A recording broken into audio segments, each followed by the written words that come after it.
Hi friends, Pandian store episode ரிவ்யூவில் என்ன நடக்குதுன்னு பார்க்கலாம் வாங்க.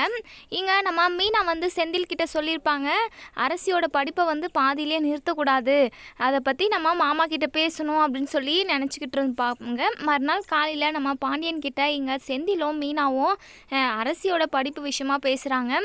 அப்பா, நீங்கள் அவசரமாக கல்யாணம் பண்ணுறதெல்லாம் எங்களுக்கு புரியுதுப்பா. அரசியோட வாழ்க்கை நல்லா இருக்கணும் தான் நீங்கள் பல டைம் யோசித்து தான் இந்த முடிவுக்கு வந்திருப்பீங்கன்னு எனக்கு ரொம்ப நல்லாவே தெரியும்.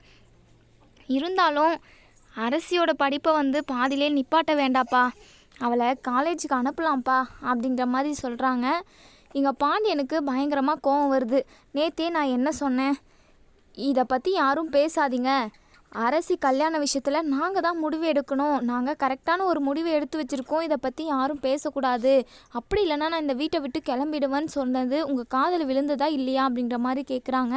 இங்கே செந்தில் இருந்துட்டு, அப்பா எல்லாமே புரியுதுப்பா, இப்போது நம்ம அவசரமாக அரசிக்கு கல்யாணம் பண்ணி வச்சிடுறோம், அவளோட லைஃப் நல்லா தான் இருக்கும், இருந்தாலும் பொண்ணுங்களுக்கு படிப்பு ரொம்ப அவசியம் இல்லைப்பா, அரசியை படிக்க வச்சா நல்லாயிருக்கும், அப்படி நாங்கள் கல்யாணத்தெல்லாம் நிறுத்த சொல்லலைப்பா, அரசி கல்யாணம் பண்ணிட்டு போயிட்டோம், இப்போ ராஜி கூட காலேஜ் போகிறாள், அந்த மாதிரி அரசியும் காலேஜ் போகட்டும், அதே சமயம் அவள் நினச்ச மாதிரி ஒரு நல்ல அரசாங்க வேலைக்கு போகட்டும்ப்பா, அதை தான் கொஞ்சம் அத்தை வீட்டில் பேசினா நல்லாயிருக்கும்ப்பா அப்படின்னு சொல்லிட்டு இங்கே செந்தில் ரொம்பவே தயங்கிக்கிட்டு பேச, இங்கே பாண்டியனுமே நீ சொல்கிற விஷயம் எனக்கு புரியுது செந்தில் அப்படின்னு சொல்கிறாங்க. சரி, நான் உமையா அக்கா வீட்டில் நான் பேசுகிறேன், அரசி படிப்பு விஷயமாக கண்டிப்பாக பேசுகிறேன், கல்யாணத்துக்கு அப்புறமும் அரசி படிப்பா, வேலைக்கும் போவா, கண்டிப்பாக அதுக்கு ஒத்துப்பாங்க அவங்க, நான் பேசுகிறேன், இதை பற்றி திரும்பவும் யாரும் என்கிட்ட பேசாதீங்க, அரசி படிக்கிறதுக்கான எல்லா வழியும் நான் பார்க்குறேன் அப்படின்ற மாதிரி பாண்டியன் சொல்லியிருப்பாங்க.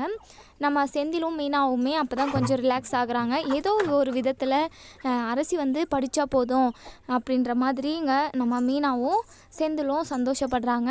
அதுக்கப்புறம் நம்ம மீனாவும் செந்திலும் அதாவது நம்ம மீனாவை விட்டுட்டு வரத்துக்காக, ஆஃபீஸில் விட்டுட்டு வரத்துக்காக இங்கே செந்தில் பைக்கில் உட்கார வச்சு கூட்டிகிட்டு போயிட்டுருக்காங்க. இங்கே நம்ம மீனா ஒரு விஷயத்த எங்கள் செந்தில்கிட்ட சொல்கிறாங்க. ஏங்க, பழனி சித்தப்பாவோட ஒய்ஃப், அதான் சுகன்யா சித்தி இருக்காங்கல்ல, அவங்க அரசிக்கிட்ட என்ன பேசியிருந்தாங்க தெரியுமா அப்படின்னு கேட்குறாங்க. அவங்க என்ன பேச போகிறாங்க, என்ன 4-5 அட்வைஸ் தான் பண்ண போகிறாங்க, எதுக்காக அந்த பையனை லவ் பண்ண அப்படின்ற மாதிரின்னு இங்கே செந்தில் சொல்ல, இல்லைங்க, அது சுகன்யா சித்தி அரசியை கொஞ்சம் பிரெயின் வாஷ் பண்ண பார்க்குறாங்க, குமாரை கல்யாணம் பண்ணிக்கிறது தான் ரொம்ப நல்லது, லவ் பண்ணிவிட்டு ஏன் நீ குமாரை அதாவது விட்டுறணும்னு நினைக்கிற, உங்கள் வீட்டு பேச்செல்லாம் கேட்காத, நீ குமாரவே கல்யாணம் பண்ணிக்கோ, அப்பா சொல்கிறத கேட்காத அப்படின்னு சொல்லிட்டு என்னென்னமோ சொல்லி கொடுத்துட்டு இருந்தாங்க. நான் போயிட்டு நல்லா கண்டபடி திட்டி விட்டுட்டேங்க, எனக்கு கோவம் வந்துடுச்சு, அரசி வாழ்க்கையில் அவங்க அப்பா அம்மாவுக்கு கரெக்டான முடிவு எடுக்க தெரியும், நீங்களோ நானோ யாருமே நடுவில் மூக்க நுழைக்கிறதுக்கு நமக்கு எந்த ஒரு ரைட்ஸுமே கிடையாது, மாமா ஒரு நல்ல முடிவை எடுத்திருக்காரு, கண்டிப்பாக அதை பல முறை யோசித்து தான் அவர் எடுத்திருப்பாரு, நீங்கள் தயவு செஞ்சு அரசி வாழ்க்கையில் விளையாடணும்னு நினைக்காதீங்க, அவளுக்கு நல்லது சொல்லணும்னாலுமே இருக்கீங்க பரவாயில்ல, ஆனால் அவளுக்கு கெடுதல் நினைக்கணும்னு நினைக்காதீங்க, இந்த குமாரை கல்யாணம் பண்ணிக்கணும்னு சொல்லிட்டு இன்னொரு டைம் நீங்கள் அவகிட்ட பேசுனதை பார்த்தேன், அவ்வளோதான், உண்டலன்னு பண்ணிடுவேன் அப்படின்ற மாதிரி நான் நல்லா கேட்டு விட்டுட்டேங்க அப்படின்னு சொல்கிறாங்க. இங்கே மீனா சொன்னதை கேட்டு செந்தில் பயங்கரமாக ஷாக் ஆகுறாங்க. என்ன மீனா சொல்கிற, அத்தை அரசிக்கு அப்படியே சொல்லி கொடுத்துட்டு இருந்தாங்க. இங்கே மீனாவோ, என்னங்க, ஏற்கனவே அந்த சுகன்யா சித்தியும் அரசியும் தனியாகவே பேசுவாங்க, நான் போனேன்னா அப்படியே ஸ்டாப் பண்ணிடுவாங்க, அவங்க பேசிக்கிட்டு இருந்த விஷயத்தவே மாற்றி வேறு ஏதாச்சும் பேசுவாங்க, நான் நிறைய டைம் வாட்ச் பண்ணியிருக்கேங்க, எனக்கு என்னமோ இதில் சுகன்யா சித்திக்குமே உடன்பாடு இருக்குது, ஏற்கனவே அரசி அதாவது லவ் பண்ணிக்கிட்டு இருந்த விஷயம் அவங்களுக்கு தெரியுமோன்னு எனக்கு சந்தேகமாக இருக்குங்க அப்படின்னு சொல்லிட்டு இங்கே மீனா கரெக்டாக கெஸ் பண்ணுறாங்க. இங்கே செந்தில் இருந்துட்டு, நீ சொல்கிற விஷயத்த பார்த்தா அப்படி தான் எனக்கும் தோணுது, எதுக்காக தேவையில்லாமல் அரசி வாழ்க்கையில் இவங்க விளையாடுவாங்க அப்படின்னு சொல்லிட்டு செந்திலுக்குமே கோவம் வருது. இங்கே மீனா இருந்துட்டு, ஏங்க இதை நினச்சாலாம் நீங்கள் எதுவும் கவலைப்படாதீங்க, கண்டிப்பாக அரசி வந்து மாமா சொல்கிற பேச்சை தான் கேட்பா, யார் என்ன சொன்னாலும் கண்டிப்பாக அவள் வந்து தடுமாற மாட்டா, கண்டிப்பாக மாமா சொல்கிறவங்கள தான் கல்யாணம் பண்ணிப்பா, எனக்கு அதில் நம்பிக்கை இருக்குது.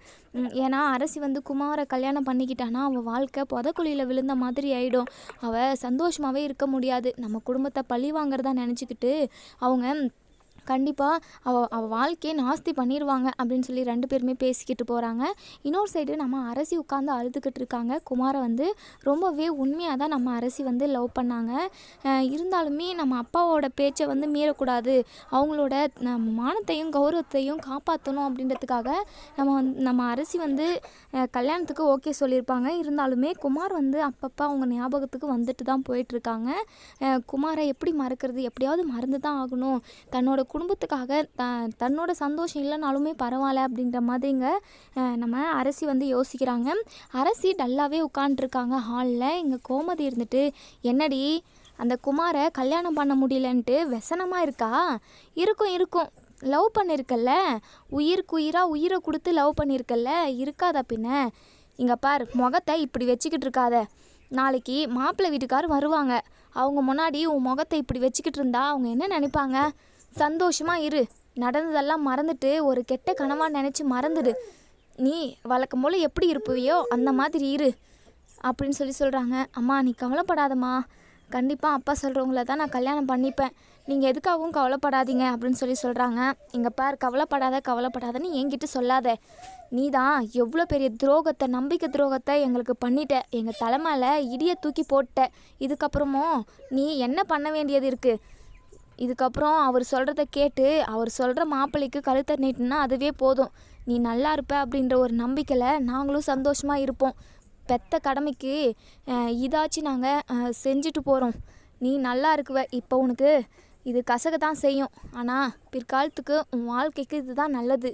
இந்த குமாரை கல்யாணம் பண்ணின்னு போயிட்டு உன் வாழ்க்கை நாசமாக போகிறதுக்கு அதுக்கு நாங்கள் சொல்கிறவங்கள கல்யாணம் பண்ணிக்கிட்டு நீ ராணி மாதிரி வாழலாம் அப்படிங்கிற மாதிரி நம்ம கோமதி வந்து சொல்கிறாங்க. அரசி இருந்துட்டு, நீ எதுக்காகவும் ஃபீல் பண்ணாதம்மா, கண்டிப்பாக நீங்கள் யாரை சொல்கிறீங்களோ அவங்கள தான் நான் கல்யாணம் பண்ணிக்குவேன், தயவு செஞ்சு என்னை சந்தேகப்படுற மாதிரி இதுக்கப்புறம் பேசாதம்மா, நான் வழக்கம் போல் சந்தோஷமாக இருக்கிறேன் அப்படிங்கிற மாதிரி இங்கே நம்ம அரசி வந்து சொல்கிறாங்க. இங்கே குமாருக்கும் சக்திவேலுக்கும் அவ்வளோ ஒரு டென்ஷனு, அரசியை வந்து நீ தூக்கிடுறா அப்படிங்கிற மாதிரி சொல்கிறாங்க. அரசியை கடத்திட்டு போயிட்டு நீ அவள் கழுத்தில் தாலி கட்டிட்டு நீங்கள் 2 பேரும் மாலிங்கையுமா தான் நீ இந்த வீட்டுக்கே வரணும், அதுக்கப்புறம் என்ன பிரச்சனை வந்தாலும் நான் பார்த்துக்கிறேன் அப்படின்னு சொல்கிறாங்க. குமார் இருந்துட்டு, அப்பா எனக்கு ரொம்ப பயமாக இருக்குப்பா, பெரியப்பா நினச்சாதான் இன்னுமே எனக்கு அப்படி கதி கிளம்புது, ஏன்னா பெரியப்பா வெட்டியே போட்டுருவார், உங்களுக்கே தெரியும்ல அவர் கோபம் எப்படியாப்பட்டதுன்னு அப்படின்னு சொல்கிறாங்க. உன் பெரியப்பா வச்சு வேறு யார் வந்தாலும் நான் பார்த்துக்கிறேன்டா, அதுக்காக அந்த பாண்டியனை பழி வாங்காமல் இருக்க முடியுமா? 1க்கு 2 டைம் நம்ம குடும்பம் அசிங்கப்பட்டிருக்கு, அதெல்லாம் உன் பெரியப்பா மறந்துட்டு இருப்பார், ஆனால் நான் மறக்கலை. நீ பொண்ணை தூக்கி கல்யாணம் பண்ணிடு, அதுக்கப்புறம் நான் பார்த்துட்றேன், நீ எதுக்காகவும் பயப்படாத. இந்த சக்திவேலுக்கு பிறந்துட்டு நீ இந்த சின்ன சின்ன விஷயத்துக்கெல்லாம் பயந்துக்கிட்டு இருந்தா எப்படிரா? நீ சொல்கிறத கேளு அப்படின்னு சொல்கிறாங்க. சரிப்பா, எப்போப்பா கடத்துறது அப்படின்னு கேட்க, நான் ஞாயிற்றுக்கிழமை மாப்பிள்ளை வீட்டுக்கார் வராங்களாம், காலையில் நேரத்தில் கண்டிப்பாக கடத்த முடியாது, நீ சனிக்கிழமை நைட்டே அரசியை கடத்திட்டு போயிடு, மறுநாள் காலையில் எல்லாருமே அவளை வந்து தேடுவாங்க, அப்போது வந்து அவள் கழுத்தில் நீ தாலி கட்டிட்டு இருக்கணும் காலையில், சரியா? அதுக்கப்புறம் மாப்பிள்ளை வீட்டுக்காரெல்லாம் வந்து பாண்டியன் வீட்டுக்கு பொண்ணு எங்கன்னு இவங்கெல்லாம் தேடி அதுக்கப்புறம் நீ அவள் கழுத்தில் தாலி கட்டி நீ கூட்டிகிட்டு வர, உங்கள் 2 பேரையும் பார்த்துட்டு மாப்பிள்ளை வீட்டுக்கார் வந்து பாண்டியனை காரி துப்புன்னு துப்பிட்டு போட்டோம், சரியா அப்படின்னு சொல்கிறாங்க. சரிப்பா, என்னமோ நீங்கள் சொல்கிறீங்க, நீங்கள் இருக்கிற தைரியத்தில் தான் நான் இப்படி ஒரு வேலையிலே இறங்க போகிறேன், நீ தைரியமாக செய்டா குமார், உன் பக்கம் இந்த அப்பன் இருக்கிற வரைக்கும் நீ எதுக்காக கவலைப்படுற அப்படின்னு 2 பேரும் பேசிக்கிட்டு இருக்காங்க. அப்போ தான் இங்கே நம்ம குமாரோட அம்மா வராங்க. என்ன 2 பேர் மொழியுமே சரியில்லை, ஏதாவது தப்பு கணக்கு போடுறீங்களா அப்படின்னு கேட்குறாங்க. என்ன தப்பு கணக்கு? மூடிட்டு போயிட்டு உன் வேலையை செய்டி அப்படின்னு சக்திவேல் வந்து சொல்கிறாங்க. இங்கே பாருங்கள், உங்களோட புத்தியே சரியில்லை, அதே மாதிரி தான் இந்த குமார் பையலுக்கும் வந்து தொலைஞ்சிருக்கு. இந்த குமார் பையனை எப்படி திருத்துறதுன்னு எனக்கு தெரியல. அவன் வாழ வேண்டிய பையன். அவனுக்கு நல்ல அறிவை நல்ல புத்திமதி சொல்லி அவனை நல்ல வழிக்கு கொண்டு வர வழியாக பாருங்கள். தேவையில்லாமல் அவனை கெட்ட வழியில் கூட்டிகிட்டு போகாதீங்க அப்படின்னு சொல்லிட்டு இங்கே நம்ம குமாரோட அம்மா சொல்கிறாங்க. அதெல்லாம் எங்களுக்கு தெரியும். பெத்தவன் நான், அவனுக்கு என்ன மாதிரி வாழ்க்கை அமைச்சு தரணும்னு எனக்கு தெரியும். நீ பேசாமல் போயிட்டு உன் வேலை என்னவோ அதை செய். வீட்டில் துணியெல்லாம் நிறைய விழுந்து கிடக்குது. அழுக்கு துணி நிறைய இருக்குது. போயிட்டு அதை துவை, இல்லைன்னா பாத்திரத்தெல்லாம் தேய், இல்லை வீட்டை கூட்டி பெருக்கு. இந்த வேலையை மட்டும் பாரு. மற்ற வேலையெல்லாம் பார்த்துக்கிட்டு உட்காண்ட்ருக்காத. அதுக்கப்புறம் தேவையில்லாமல் என்கிட்ட பேச்சு தான் வாங்கிக்குவேன் அப்படின்னு சொல்கிறாங்க. ஏங்க, உங்களுக்கு கொழுப்பு அதிகமாகிடுச்சு. டே குமார், ஏதாச்சும் திருட்டு வேலை பண்ண அவ்வளோதான், உங்கள் பெரியப்பா கிட்ட பழுக்கா அடி வாங்குவேன், ஞாபகத்தில் இருக்கட்டும் அப்படின்னு சொல்கிறாங்க. எங்கள் குமார் வந்து திருட்டு முழிக்கிறாங்க. ரொம்பவே பயப்படுறாங்க. அதுக்கப்புறம் அவங்க அம்மா போயிடுறாங்க. எங்கள் குமார் இருந்துட்டு, என்னப்பா அம்மா இப்படி பயம் கிளப்பிட்டு போகுது அப்படின்னு சொல்கிறாங்க. டேய், எதுக்காகடா இப்படி பயந்து சாவுற? இந்த அப்பன் தான் உன் கூட இருக்குல்ல, உனக்கு என்ன பயம் அப்படின்னு சொல்லி கேட்குறாங்க. அதுக்கப்புறம் நம்ம குமார் இருந்துட்டு, சரிப்பா நீ சொன்ன மாதிரியே நான் வேலையை கச்சிதமாக முடிச்சிடுறேன் அப்படின்னு சொல்கிறாங்க. அதுக்கப்புறம் குமார் இருந்துட்டு சுகன்யாவுக்கு கால் பண்ணுறாங்க. சித்தி, நானும் அப்பாவும் பிளான் பண்ண மாதிரி அரசியை நான் கடத்திடலான்னு இருக்கேன். அதுக்கு நீங்கள் தான் உதவி செய்யணும். யாரும் இல்லாத நேரமாக எனக்கு சொல்லுங்கள். நான் சனிக்கிழமை நைட்டு வந்து அரசியை கடத்த போகிறேன்.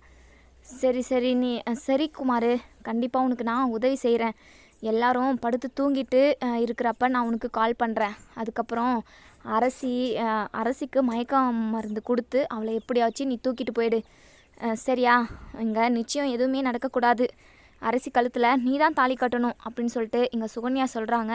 சுகன்யாவுக்கு நல்லா வெளுன்னு வெளுக்கணும். சுகன்யாவை பல்லார்னு அடித்து அவங்கள போலீஸ் ஸ்டேஷனில் எடுத்துன்னு போய் ஜெயிலில் தள்ளணும். அவங்க களி சாப்பிட்டுக்கிட்டே போலீஸ் வந்து பயங்கரமாக அடி கொடுக்கணும் அப்படின்னு நினைக்கிறவங்க இந்த வீடியோவுக்கு லைக் பண்ணி தெரிவிங்க. ஏன்னா இந்த சுகன்யா பண்ணுறது அவ்வளோ ஒரு வெறுப்பாக இருக்குது. அவங்களுமே ஒரு பொண்ணு தான், இருந்தாலும் அரசி வாழ்க்கையை கெடுக்கணும்னு நினைக்கிறாங்க. அதனால் அவங்களுக்கு மரண தண்டனை கூட கொடுக்கலாம். கொஞ்சம் கூட புத்தி அறிவே இல்லாமல் குமாருக்கு ஹெல்ப் பண்ண போகிறாங்க. இப்போ அரசி வாழ்க்கை என்ன ஆக போகுதுன்னே தெரியல. எல்லா சதியையுமே பாண்டியன் அரசிக்கு ஒரு நல்ல வாழ்க்கையை அமைச்சு கொடுக்கணும்னு நினைக்கிறவங்க கமெண்ட் பண்ணி தெரிவிங்க. சுகன்யா வந்து குமாருக்கு கால் பண்ணுறாங்க. இன்றைக்கி நைட் வந்து மாமா வந்து ஏதோ ஒரு வேலை விஷயமா வெளியே போகிறாங்களாம். வீட்டில் எந்த ஒரு ஆம்பளைங்களுமே இருக்க மாட்டாங்க. அதனால் நீ குமார் நைட்டு ஒரு 8 மணிக்கு வந்துடு. எல்லோரும் தூங்க போகிற நேரமாக உனக்கு நான் மெசேஜ் பண்ணுறேன். அப்போ அரசியை நீ கடத்திடு அப்படின்னு சொல்கிறாங்க. சரிங்க சித்தி அப்படின்னு சொல்லி நம்ம குமாருமே சொல்கிறாங்க. அதுக்கப்புறம் நம்ம அரசி வந்து எங்கள் ராஜிக்கிட்ட சொல்கிறாங்க. அண்ணி, மனசுக்கு ரொம்ப கஷ்டமாக இருக்கிற மாதிரி இருக்குது, அப்படியே பாரமாக இருக்க மாதிரி இருக்குது அப்படின்னு சொல்கிறாங்க. அரசி, எல்லாமே சரியாயிடும், நீ எதை நினச்சும் கவலைப்படாத, கண்டிப்பாக மாமா உனக்கு ஒரு நல்ல வாழ்க்கையை தான் அமைச்சு வைப்பார் அப்படின்னு சொல்கிறாங்க. அதுக்கப்புறம் பாண்டியன் வந்து அரசிக்கிட்ட சொல்கிறாங்க. பாருப்பா அரசி, நீ எதை நினச்சும் கவலைப்படக்கூடாது, எப்பவும் போல் நீ சந்தோஷமாக இருக்கணும். அப்பாவுக்கு வெளியே ஒரு வேலை இருக்குது, நான் போகிறேன் அப்படின்ற மாதிரி சொல்லிட்டு நம்ம பாண்டியன் வந்து கிளம்பி போயிடுறாங்க. அதுக்கப்புறம் குமார் வந்து அரசியை வந்து வெளியவே நின்று பார்த்துக்கிட்டு இருக்காங்க. வெளியே இது வருவாளா அப்படின்னு சொல்லிட்டு. எனக்கு தெரிஞ்சு குமார் வந்து அரசியை உண்மையாக தான் லவ் பண்ணாங்க அப்படின்னு சொல்லிட்டு எனக்கு தோணுது. சக்திவேல் முன்னாடி தான் குமார் வந்து நடிக்கிறாங்கன்னு தோணுது. அதுக்கப்புறம் நம்ம முத்துவேல் வந்து வெளியே வராங்க. குமாரை வந்து பயங்கரமாக முறைக்கிறாங்க. டேய், உனக்கு என்னடா இங்கே வெளியே வேலை, உள்ளே போடா அப்படின்னு சொல்கிறாங்க. அது வந்து பெரியப்பா சும்மா தான் காற்று வாங்கலான்னு வந்தேன் அப்படின்னு சொல்ல, காற்று உள்ளே இல்லையா, போய் ஃபேன் போட்டுக்கிட்டு உள்ளே உட்காண்ட்ரு அப்படின்னு சொல்ல, அது வந்து பெரியப்பா கொஞ்ச நேரம் நான் வெளியவே இருக்கேனே அப்படின்னு சொல்கிறாங்க. இங்கே பார்க்குமாறு, நான் திரும்பவும் உனக்கு சொல்கிறேன், தயவு செஞ்சு அரசி விஷயத்தில் நீ தலையிடக்கூடாது. நான் அவங்களுக்கு வாக்கு கொடுத்துருக்கேன், நான் சொன்ன வாக்காக காப்பாற்றணும். அதுக்காக நீ அரசி விஷயத்தில் எந்த ஒரு குழப்பமும் பண்ணாமல் இருந்தனா எனக்கு அதுவே ரொம்ப சந்தோஷம். சரியா? உனக்கு ஒரு நல்ல பொண்ணை பார்த்துருக்கேன், உனக்கு கல்யாணம் பண்ணி வச்சிடுறேன், கல்யாணம் வேணும் வேணும்னு சொல்லிட்டு நீ தானே தாம் தூம்னு குதிச்சுக்கிட்டு இருந்த. இப்போது உனக்கு பிடிச்ச மாதிரியே ஒரு பொண்ணை நான் காட்ட போகிறேன். கண்டிப்பாக அந்த பொண்ணை பார்த்தா உனக்கு ரொம்பவே பிடிக்கும். சரி, காலையில் சீக்கிரமாக எந்திரி, நம்ம காலையிலே மதுரைக்கு கிளம்பணும். அங்கே பொண்ணு வீட்டுக்காரெல்லாம் ரெடியாக இருப்பாங்க. நம்ம போயிட்டு பொண்ணை பார்த்துட்டு உனக்கு பிடிச்சிருக்குன்னு சொன்னேன்னா அந்த பொண்ணைவே நம்ம பேசி முடிச்சிருவோம் அப்படின்னு சொல்கிறாங்க. எங்கள் குமாருக்கு விருப்பமே இல்லை. அப்படியே எதுவுமே சொல்லாமல் சைலண்ட்டாக நின்றுக்கிட்டு இருக்காங்க. எங்கள் பார் குமார், உனக்கு பிடிச்சாலும் பிடிக்கலனாலும் அந்த கல்யாணம் நடந்து தான் ஆகணும். ஏன்னா நீ அரசி விஷயத்தில் ஏதோ ஒரு குழப்பத்தை பண்ணுறதுக்காக தான் நீ இருக்குன்னு எனக்கு நல்லாவே தெரியும். நம்ம நாளைக்கு போகிறோம், நிச்சயம் பண்ணிவிட்டு வரோம் அப்படின்ற மாதிரி இங்கே முத்துவேல் குமாரை பயங்கரமாக மிரட்டிக்கிட்டு இருக்காங்க. இங்கே குமாருமே சைலண்ட்டாக உள்ளே போயிடுறாங்க. உடனே சக்திவேல்கிட்ட போயிட்டு, அப்பா, இந்த பெரியப்பா வேற நாளைக்கு என்னை பொண்ணு பார்க்குறதுக்காக மதுரைக்கு போகலாம் அப்படின்னு சொல்லியிருக்காரு. எனக்கு ரொம்ப பயமாக இருக்குப்பா அப்படின்னு சொல்கிறாங்க. எங்கள் பாரு குமார், அதுதான் இன்றைக்கி நைட்டு நீ அரசியை கடத்திட்டு வேறு எங்கேயாச்சும் போயிடு. அது கரெக்டாக இருக்கும். நாளைக்கு அவங்க மாப்பிள்ளை வீட்டுக்கார் வந்தாலுமே பாண்டியன் வீட்டு குடும்பமே கண்டிப்பாக அவமானப்படும். நீயும் அரசியை கல்யாணம் பண்ணிடுவ. நான் சொன்ன மாதிரி இந்த பிளானை கச்சிதமாக முடிச்சிட்டுனா நம்ம நினச்சது எல்லாமே நடந்துடும் அப்படின்னு சொல்கிறாங்க. சரி, இன்னும் 1 மணி நேரம் தான் இருக்குது. இப்போ 8 மணி ஆகுது. நீ 9 மணிக்கு போ, கரெக்டாக எல்லோரும் தூங்கிட்டு இருப்பாங்கன்னு நினைக்கிறேன் அப்படின்னு சொல்கிறாங்க. சரிப்பா அப்படின்னு எங்கள் குமாருமே சொல்கிறாங்க. கொஞ்சம் நேரம் கழித்து எங்கள் குமாருமே அரசி வீட்டுக்கு போகலாமா வேணாமான்னு யோசிச்சுட்ருக்க. நம்ம சுகன்யா மெசேஜ் பண்ணுறாங்க. எல்லோரும் தூங்கிட்டாங்க, நீ வா குமார், அரசியை கடத்திடுவ அப்படின்ற மாதிரி கூப்பிடுறாங்க. எங்கள் குமாருமே சரி சித்தி நான் வந்துடுறேன் அப்படின்னு சொல்லிட்டு குமார் ஒரு முகமூடியை போட்டுக்கிட்டு அரசியோட வீட்டுக்கு போகிறாங்க. அரசி அங்கே தான் இருக்கா, போ அப்படின்னு சொல்கிறாங்க. கர்ச்சிப்பில் மயக்க மருந்தை ஸ்ப்ரே மாதிரி அடிச்சிடுறாங்க. அதுக்கப்புறம் அரசி பின்னாடியே போயிட்டு அவங்க மூக்கில் வச்சு சுவாசிக்க வச்சு இங்கே அரசியை மயக்கம் போட வச்சிடுறாங்க. எல்லாருமே தூங்கிட்டு இருக்காங்க, யாருமே இல்லை. நம்ம சுகன்யா மட்டும் ஒளிஞ்சு நின்று பார்த்துக்கிட்டு இருக்காங்க. ஒரு வழியாக இங்கே குமார் அரசியை தூக்கிட்டு போயிட்டு ஒரு குடோனில் அடைச்சி வச்சிடுறாங்க. மறுநாள் காலையில் எல்லாருமே, அதாவது இங்கே கோமதி வீட்டில் பரபரப்பாக இருக்குது. ஏன்னா மாப்பிள்ளை வீட்டுக்கார் வருவாங்க இல்லையா, அதுக்கான ஏற்பாடு எல்லாமே பண்ணிக்கிட்டு இருக்காங்க. மாப்பிள்ளை வீட்டிலுமே உமையாள் வீட்டில் ரெடியாகி கிளம்புறாங்க. இங்கே பாண்டியன் உமையாளுக்கு கால் பண்ணுறாங்க. அக்கா கிளம்பிட்டிங்களா, இங்கே எல்லாமே நாங்கள் ரெடி பண்ணி வச்சுட்டோம் அப்படின்ற மாதிரி சொல்கிறாங்க. நாங்களும் இப்போ கிளம்ப போகிறோம் அப்படின்னு சொல்கிறாங்க. அதுக்கப்புறம் எங்கள் கோமதி அரசியை எழுப்பலாம் அப்படின்னு சொல்லிட்டு அவங்க ரூமுக்குள்ளே போகிறாங்க. அரசின்னு கூப்பிடுறாங்க, சவுண்டே இல்லை. அதுக்கப்புறம் அரசி வீட்டு ஃபுல்லாகவே காணுமே அப்படின்னு சொல்லிட்டு மீனா கிட்ட கேட்குறாங்க. மீனா, அரசி எங்கே அப்படின்னு கேட்குறாங்க. தெரியல அத்தை, காலையிலேருந்தே நான் அரசியை பார்க்கவே இல்லை அப்படின்னு சொன்னதுமே எங்கள் கோமதிக்கு நெஞ்சே வெடிக்கிற மாதிரி இருக்குது. ஐயோ, அரசியை வீடு ஃபுல்லாகவே காணுமே, இன்றைக்கி மாப்பிள்ளை வீட்டுக்காரர் வேற வருவாங்க. அதுக்கப்புறம் நம்ம கோமதி இருந்துட்டு பாண்டியன் கிட்ட சொல்கிறாங்க, இந்த அரசியை காணவே காணோம், எங்கன்னே தெரியல. வீட்டுக்கு வெளியவும் பார்த்தாச்சு, கொல்லைப்புறத்துலேயும் பார்த்தாச்சு, வீடு ஃபுல்லாக எல்லா இடத்துலையும் தேடியாச்சு, அரசி காணோம். ஒருவேளை அந்த குமாரை கூட்டிக்கிட்டு ஓடி போயிருப்பாளோ அப்படின்னு சொன்னதுமே இங்கே நம்ம பாண்டியன் மனசுடைஞ்சு போய் உட்காந்துடுறாரு.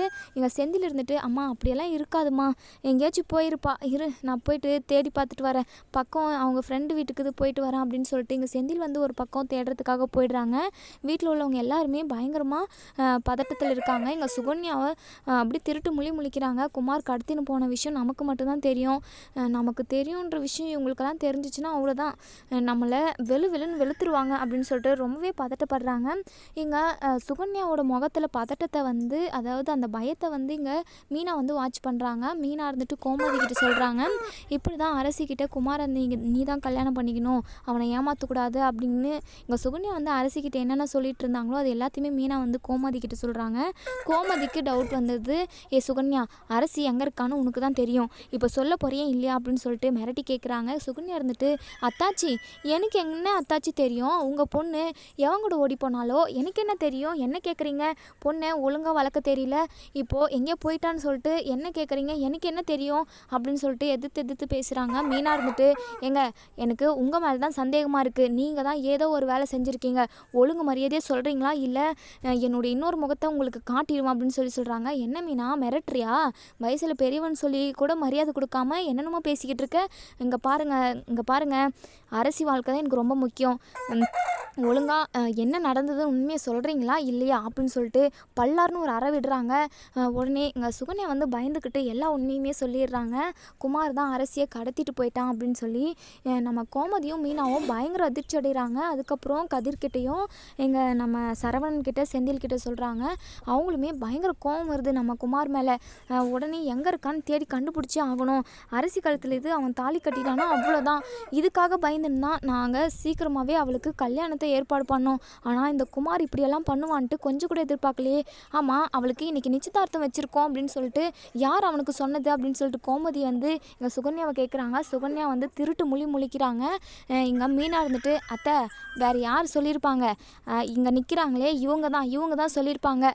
அந்த குமார் நல்லவன் வல்லவன் சொல்லிட்டு தெரிஞ்சுக்கிட்டு இருக்கிறது இவங்க தான். இந்த வீட்டில் என்னென்ன நடக்குதோ எல்லாத்தையுமே அந்த வீட்டுக்கு எடுத்துகிட்டு போயிட்டு அப்டேட் பண்ணுறாங்க. அத்தை இவங்கள சும்மா விடாதீங்க. இவங்களால தான் கண்டிப்பாக அரசி வந்து லவ் பண்ணியிருக்கணும். அரசி ரொம்ப நல்ல பொண்ணு. அரசி மனசை கரைச்சி இவங்க தான் லவ் பண்ண வச்சுருக்காங்க. எனக்கு என்னமோ எல்லா வேலையுமே இவங்க கிட்ட தான் இருக்குன்னு தோணுது அப்படின்னு சொல்லிட்டு மீனா சொல்கிறாங்க. கோமதிக்கு பயங்கரமாக டென்ஷன் ஆகுது, கோவம் வருது. சுகன்யா, உன்னுக்கும் உன் குடும்பத்துக்கும் நான் என்னம்மா துரோகம் பண்ணேன், எதுக்காக என் பொண்ணு விஷயத்தில் இப்படி நீ விளையாடிக்கிட்டு இருக்க அப்படின்னு சொல்கிறாங்க. இன்னொரு பக்கம் இங்கே அரசியை கடத்திட்டு போனாங்க இல்லையா, நம்ம அரசிக்கு அப்போ தான் மயக்கமே தெரியுது. மயக்கம் தெளிஞ்சதுமே கண்ணை விழிச்சதுமே இங்கே குமார் முகத்தை தான் பார்க்குறாங்க. குமாரை பார்த்துட்டு பயங்கரமாக அதிர்ச்சி அடைகிறாங்க. இங்கே அரசி, என்னை எதுக்காக இங்கே கூட்டிகிட்டு வந்தீங்க? எனக்கு இன்றைக்கி மாப்பிள்ளை வீட்டுக்காரர் வராங்க. தயவு செஞ்சு என்னை எங்கள் வீட்டிலே எடுத்துகிட்டு போயிட்டு விட்டுருங்க. ஏற்கனவே என் அப்பா ரொம்ப அழுந்துட்டாரு. என் அப்பா யார் முன்னாடியும் அவமானப்பட்டு நிற்கக்கூடாது. தயவு செஞ்சு என்னை எடுத்துகிட்டு போயிட்டு எங்கள் வீட்டிலே விட்டுடுங்க ப்ளீஸ் அப்படின்னு சொல்லி கெஞ்சுறாங்க. இங்கே குமார் இருந்துட்டு என்னை லவ் பண்ணிவிட்டு நீ வேறு ஒருத்தனை கல்யாணம் பண்ண பார்க்குறியா? அது மட்டும் நடக்காத அரசி அப்படின்னு சொல்லிட்டு இங்கே சக்திவேலும் குமாரும் சேர்ந்து மிரட்டுறாங்க இங்கே அரசியை. டே குமார், அந்த அரசி கழுத்தில் தாலி கட்டுடா அப்படின்னு சொல்கிறாங்க. எங்கள் அரசி வந்து வேண்டாங்க ப்ளீஸுங்க என்னை விட்டுருங்க அப்படின்னு சொல்லிட்டு அழுகுறாங்க. என்ன நடக்கும் அப்படின்றத நம்ம வெயிட் பண்ணி பார்ப்போம் ஃப்ரெண்ட்ஸ். வீடியோ பிடிச்சி